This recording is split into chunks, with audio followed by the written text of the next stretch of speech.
Yes, so we're back here in studio version of the Next Conversation series. Like I said before, we are in Lounge Studios, New York City on 39th Street between 8th and 9th, just in case somebody wants to come here and get that good music recorded and all that other good stuff. I got Adam here with me. Speaking of good music, he recently, at the top of 2022, recorded and put out a song. Well, actually, he didn't record it, but he released a project called Day One with Kingdom Reign, with We Got Next, with American Empire, with El Hijo, and a bunch of other. Well, actually, that was really it, but it felt like so much more than the four, and that was probably a premonition because now we have 1543.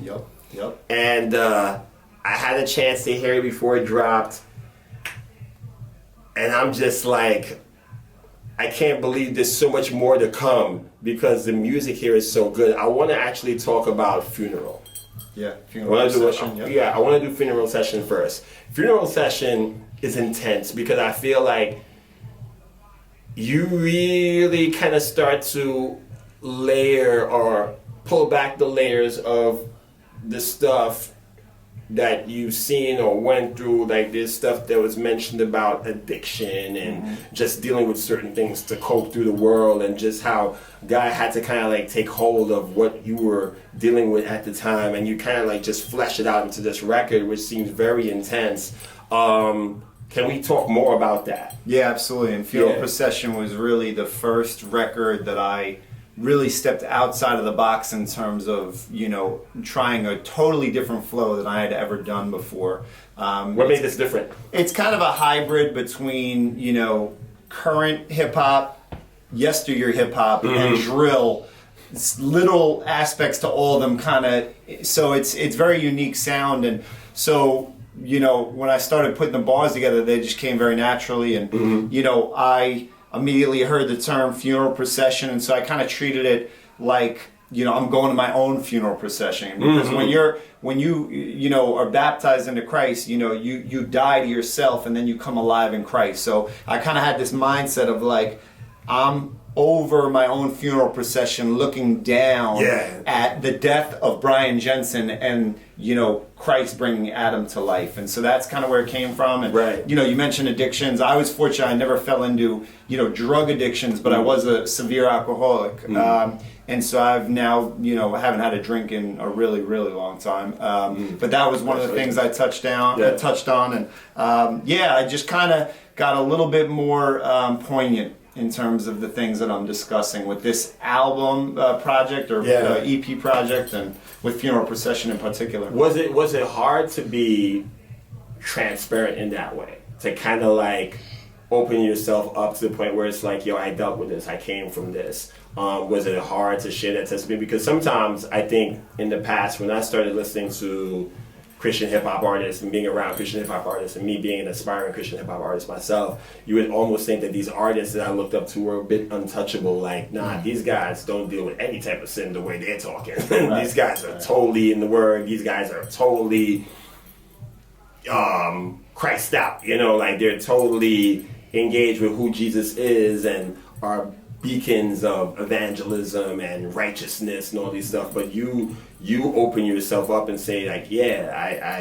I've done this, I'm dealing with this, I've come out of this. What made you feel comfortable rather to be that transparent? Yeah, I think for me, one of the most important things to me ever since I was young was always being authentic. So I tried to be very open about who I am, good, bad, and ugly. And the reality of it is that it wasn't hard for me to be transparent. The Bible says that we're saved by the blood of the Lamb, and we have the power of our testimony.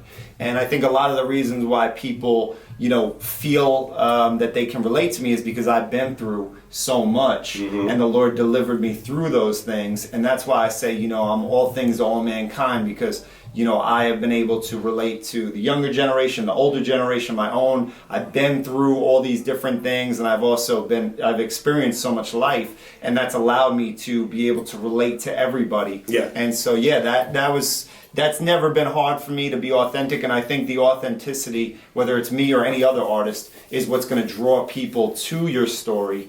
But if you put on an air that you don't have struggles of this, that, or the other thing, it's going to be very hard for people to relate. So Right.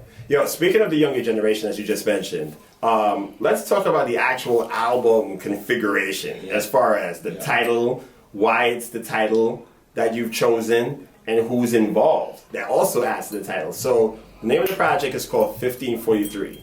Yep. Why is that? Yeah, and so it's not actually 1543 like the year, like 2022. It's 15:43, and the reason for that is because I was a broadcast engineer in my early 20s, and so from that point on, I started using military time because that's what we use for television, and so my phone and everything I use has military time, and so 1543 is actually 3:43 p.m.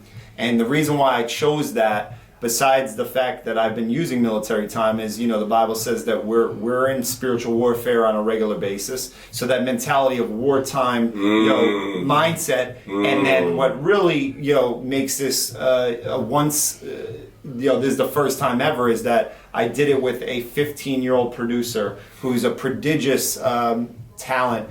He goes by Jamez.World, and he's 15 years old. He's already produced for some mega artists, and him and I decided to do a project together. So you're merging a 15-year-old and a 43-year-old. So I took that military time of 3:43 p.m. and I took his age and my age when we have created this, and the sound is really, I think, very unique. And I don't say that because it's me. I say it because when has a 15-year-old ever produced an album for a 43-year-old rapper? Right. So it's got one of the coolest sounds. It's very unique. Yeah. How was it like as far as the relationship you guys built in making this record? Like, what made him feel comfortable working with you, given the age gap, and vice versa? Yeah, so he's actually the godson of Jeff, who runs the studio that I work out of, and that's where the connection point was made. Got you. And I heard some of his beats, and his production is so amazing. But it's not just that he's an amazing producer; it's that his sound is my favorite type of sound. So when I heard some of his beats, I'm like, this is crazy. And then when I heard he was 15, I'm like, that doesn't even make sense. Mind blown. Really, because he's so light years ahead of his time. And so then when I met him, we had an instant connection in terms of he just respected the way I rap. I obviously loved his beats, and when I said to him, hey, you want to do a song? And he was like, yeah, I would love to. And I'm like, forget that. I was like, listen, let's merge two generations and let's make history, and let's have a 15 or 43-year-old make something this world has never heard. And that was how it all began. And God just, like, the flow of it, there was never one aspect to the 4 to 6 months that we took to make we took our time because we wanted to organically come together, and we wanted to make sure that we picked tracks that in 5 songs, which is the length of it, kind of brought you from point A to point B, right? And so we took our time, and God just let it be seamless. And what we laugh about is that our work chemistry from day one, not a shameless plug, from day one was... See what you did. But that was unplanned, but that was very solid. Yes. Our work chemistry from the first day we started working together was as if we had been working together for decades. And what that tells me is that before either one of us were ever conceived in the womb, God said, I'm going to have this 15-year-old and I'm going to have this 43-year-old, and he's half black, half Spanish, and I'm white. And I'm going to take these all different aspects, age, look, sound, this, that, and the other thing, and I'm going to merge them together to make history, and that's what we've done. Yeah, I can feel that. Is there a way that Jamez, like, particularly challenged you? As artists? Yeah, I don't know if he challenged me, but he definitely inspired me because, I feel like I have a really strong work ethic, and I like to work with people that have a similar work ethic. And so, a lot of the negative mantra surrounding the next generation is that they don't work as hard as our generation does. And I'm not going to get into how I feel about that, but what I could say about him is, this kid is a thoroughbred, and he's in the studio every day cranking out banger after banger after banger. And what I really appreciated about him the most is he's this quiet, humble, monster. Like he's going to be a household name. And he just sits back and he plays his stuff, and he's not dancing all over the place. He's not acting like he's God's gift to the world. He's just sitting there like such a knowing that I'm doing what I'm supposed to be doing. And so it was really a privilege for me to work with him, and I think that we felt that connection right out the gate, to the point where we weren't even done with this one, and we were already like, we have to do a follow-up project because the work chemistry is crazy. Yeah, and I felt it all through the record. And the cool thing about 1543 in this case is that it, maybe because of the chemistry, maybe because of the producer involved in this case, it has a distinct personality from the last project. Right. And at the time of this recording this, I had just heard the last project, which was Day One. Right. And then now I'm introduced to this, and it's just like, oh, this totally has a whole different vibe. Which it should, given you don't want to necessarily repeat yourself with something that definitely has two different elements to it. You know what I'm saying? So that's dope. That's fire. Yeah, and just to kind of bring it all to summary, I've mentioned in earlier interviews that I have these 5 projects, and so I'm treating them like a 5-course meal. And so if that 4-song, Day One EP was, the light appetizer, I would say that this is like the Caesar salad before we start getting into, the pasta dish, before the steak, and before the dessert. And they all serve a very powerful purpose in the overall concept of what I'm trying to achieve in 2022 with these 5 projects, which is to basically say, hey, all things to all mankind, has a message in everything that I do, and it's all strategized, not from the vantage point I'm trying to like be crafty to blow up. I'm trying to make sure that I lay foundationally the message that I'm overall trying to present, which in the end is the gospel. And the next generation means so much to me as a basketball coach, and just as somebody who has 2 godsons, which they get mentioned in this, and 8 nieces and nephews. The list goes on and on. I have such a deep heart for the next generation, and they're going through so much, and they're challenged in so many different ways that you and I weren't, because we didn't have technological devices like they do, and we didn't have the access to things that they do. So that God would choose somebody who has made a million mistakes over the course of his life to be able to hopefully impact the next generation and help them commandeer not making those same mistakes, then all of this would be worth it. Got you. Well, speaking of what you just said, you just mentioned that there's a song where you mention your godsons, and let's talk about that song. Changing Seasons. Yeah, let's talk about that, because I really love. Speaking of Procession, it has that kind of vibe too in a way, but it's just very. I love the rapping on it because it's very deliberate. Like, you say every line like you absolutely mean it. Even the fact, one standout line from that song where you talk about being the odd one. Yeah. And just matter of fact, well, I guess I'm the odd one. Say the line again. Like, crazy when you go against the grain, you're the odd one. Yeah. Yeah, and it's so true because God. Yes, and it spoke to me because God calls us to be set apart. Right. So and Jesus went against the grain, and He flipped the world upside down. So if He's the representation that we're supposed to follow, it's only makes sense for us to be the ones going against the grain, even if the broad road is going this way, the narrow road is splitting that. That song actually has an amazing background story to it. Yes. What happened was my parents, they bought the home in New City, New York when I was born in 1979, and they actually just sold it this past fall and moved out of New York.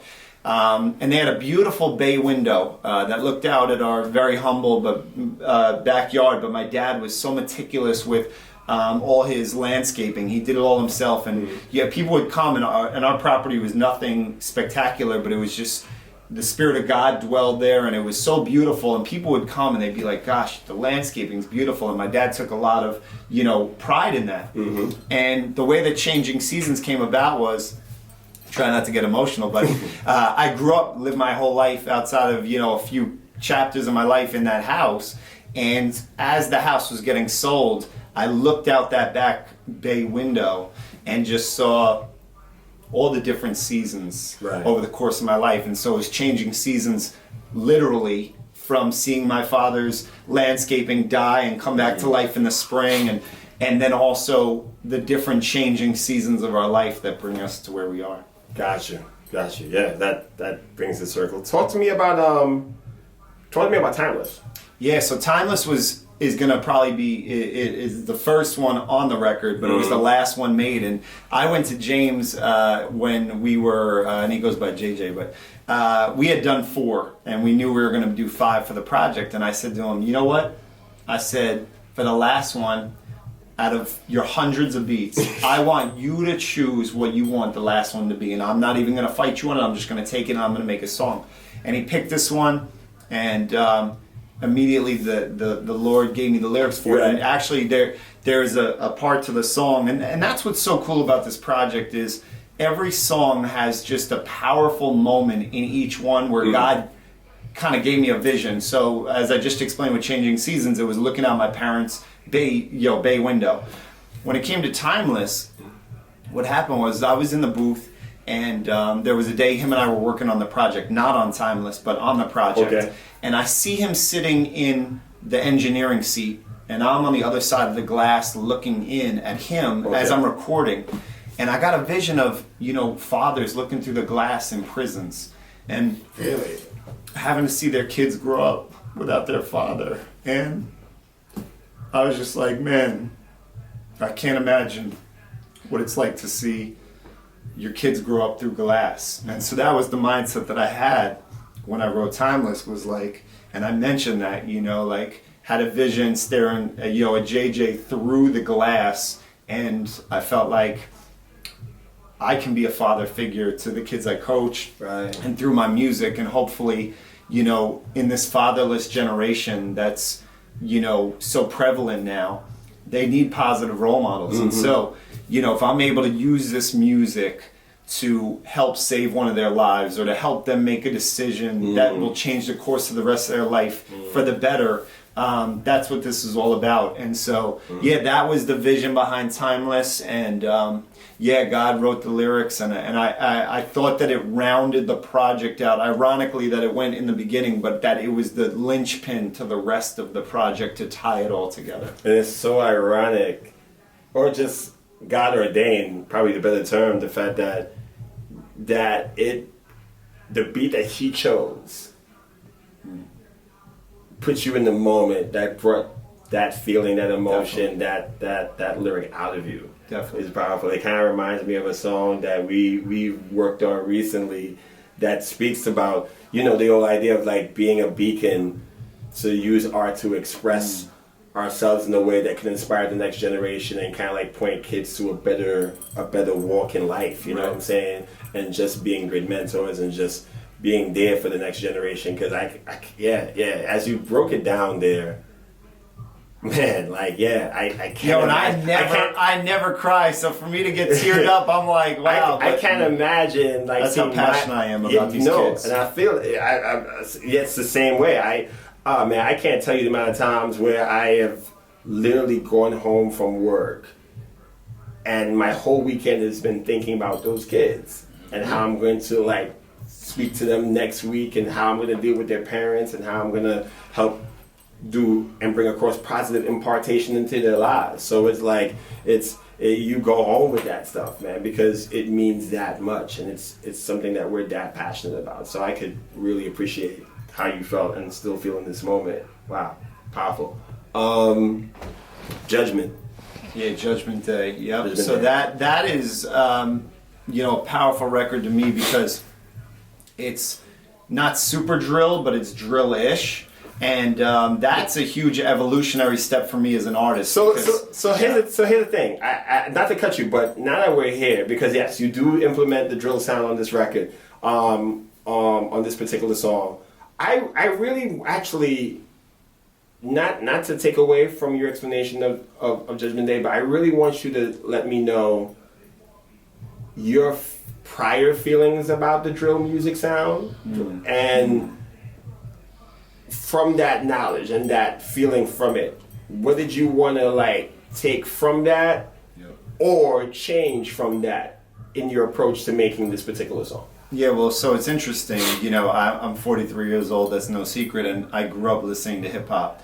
And when you look at hip hop now compared to the hip hop that I grew up in, which many consider to be the golden era of hip hop, it's changed so much. No different than, you know, what I grew up learning as basketball. Basketball as a game has changed dramatically over the last 30, 40 years, whatever. Yep. So, you know, one of the hardest challenges for me was to get outside of my comfort zone as I started to really commit to becoming an artist and say, okay, I always did, you know, 91 BPMs and I always rapped like this. And people would say, you know, you're super dope, but, you know, you're starting to sound the same on every song. And I'm like, well, that's just how I know how to rap. And so one of the things that I had to kind of lay hold of was, you know, I looked at it as a negative early on in my artistry, and now I look at it as, to me, the funnest part of being an artist is learning to get on different types of records,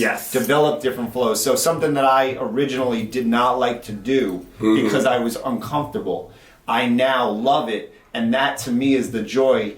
The bars come very easy to me, and I don't mean that arrogantly. It's just I get them from the Lord, and I've never had a problem developing bars. But flows and developing different flows did not come naturally to me. So for me, that's been a real renaissance type of situation for me. And so when it came to Judgment Day, I heard the beat and I immediately told JJ, I have to have that beat. And he's like, okay, no problem.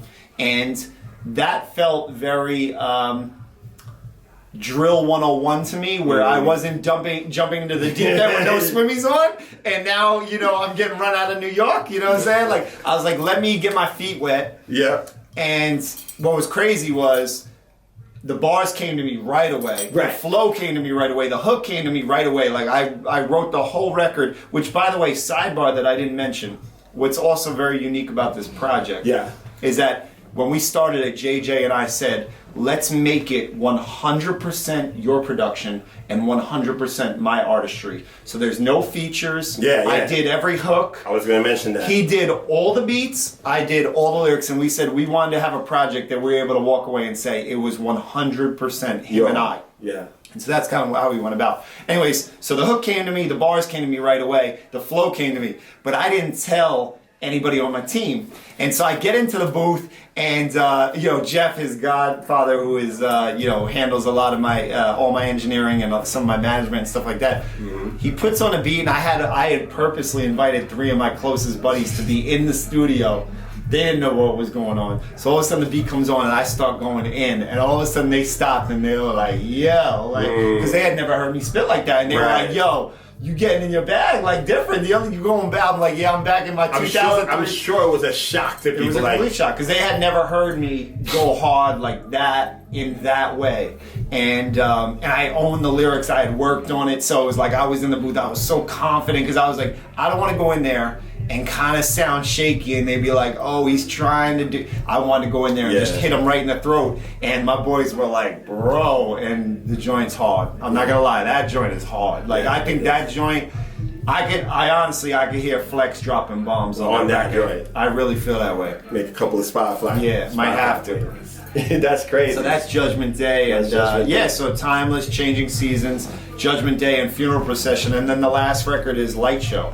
Right, talk about Lightshow. Yeah, so Lightshow was the first song we worked on together, and we're actually reworking that.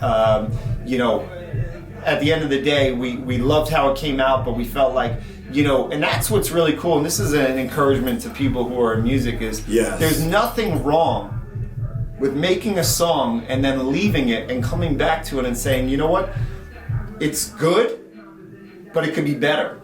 And you don't have to be married to the, you know, the preliminary construction of it. And so what we realized was it had the hook too many times, the verses needed to be reworked, not with my bars per se, but just in their construction and the formatting. And so we went back after the project was done and we reworked Lightshow. So it was the kind of situation where, you know, it was a very evolutionary process. And we added Timeless at the end, which became the first record, and Lightshow, which was the first one, was what we touched last on the record. So as an artist, if you are an artist or you're a producer, make sure that you step away for a little bit, come back to it with a fresh mindset, fresh ears, fresh perspective, and you might say, nope, it was great the way it was, or you might get to it and say, you know what, it needs some fine tuning. And that's kind of what happened with this to make it the masterpiece that I feel it really became. I don't think there's anything wrong with sitting on a record or going through it multiple times, right down to how you pronounce a syllable. Right. And just making sure the record is as great as it's supposed to be, making sure the flow is supposed to be in lockstep with the music that is being rapped upon, and everything else, because once it's out, it's out. And then, you know, you can take it back, but the world's heard it for the most part, and they're already accustomed to what you did that you weren't really great, or that you weren't really satisfied with. Right. So why not just develop it to the best of your ability and get it out to where you need it to be? And then also, there's this thing called perfectionism. Right. Sometimes certain flaws work. Sometimes there's only so much you can do to a record. Yeah. Sometimes you gotta know when the record is done. It's like, all right, the record's done. Yeah, and that's not easy as a perfectionist, as I'm sure you could say, you know, and that's where we have to get out of God's way, because I feel like perfectionism, there's a very fine line. So the Lord is all about excellence, and everything that Jesus did and said was perfect. So we're aiming for, you know, it says, be perfect, therefore, as your heavenly Father is perfect, right? Mm-hmm. But at the end of the day, it's like you have to also get to the point where if you're overdoing it, now your pride is getting in the way of God wanting to move. So, you know, I've had to learn that fine line and say, okay, God, and the Day One project was a big step for me, because when I got to the end and it was ready to go out, I'm like, shoot, I feel like my newer stuff is better. Yeah, we had that conversation. But I realized, you know what? Like, if it's from the Lord, it's going to do what it was meant to do. Yeah. And so that's kind of what it is. But this project is so important to me, and working with JJ has been such a great privilege, and I'm really excited to see how this impacts, you know, my generation, but more so his generation, because I feel like sometimes my bars are geared towards people are a little bit older who have a little bit more understanding of a little bit more experience. Right. Experience, I tried to make this where I fed our generation, but I also fed that generation heavily, where they could walk around and, you know, really extrapolate things from it that hopefully will help send them in the right direction. Definitely. Well, ladies and gentlemen, we've talked for a while about this project, which is worth talking about. It's called 1543 from Adam. And again, the producer, Jamez.World. Yeah, he goes by Jamez.World. Okay. And his name is JJ, and he's going to be a household name. So be on the lookout. 15 years old, and his production is super extraordinary. So yeah, it's crazy. EP's hard. It's crazy. Any last words or anything that you're hoping that this project does? And especially in accordance to the fact that it's the Caesar salad, as you put it, before the main course comes, because there's more music coming. And if you don't like Caesar salad, just interject any kind of salad that you like. But I'm a big Caesar guy. Yeah. I think if I can kind of be proud of myself for a moment, is that I took a huge step as an artist from day one to 1543. Mm-hmm. And so I feel like what I'm most excited about, besides the impact that hopefully it'll have on many people's lives from an artistic standpoint, I hope that it'll be a very tangible way for people to see, wow, this guy's really growing as an artist. He's really not accepting where he's at. He wants to expand. And hopefully they understand that by being all things to all mankind, part of the responsibility of that is to feed everybody. And so this project is hopefully going to kind of grab a whole new demographic that maybe I wasn't touching before. So that's another piece that I'm really excited about. That's dope. Adam, hey, again, privilege. Pleasure to talk to you, man. Yo, so we went from a phone interview to this. So next time we're gonna have to be on a yacht in Miami. That's the next upgrade. I love that. That's the next upgrade. I'm also hoping that we can also do this in front of a studio audience, because when the Next Conversation series started, it was in front of a live studio audience. So I'm pretty confident that the next time we do this, probably before your album release or whatever, we'll be in front of you guys in the flesh. You guys can ask questions that I didn't ask or forgot to ask or didn't think of asking and that type of thing. But for now, this is what you're going to get on this channel.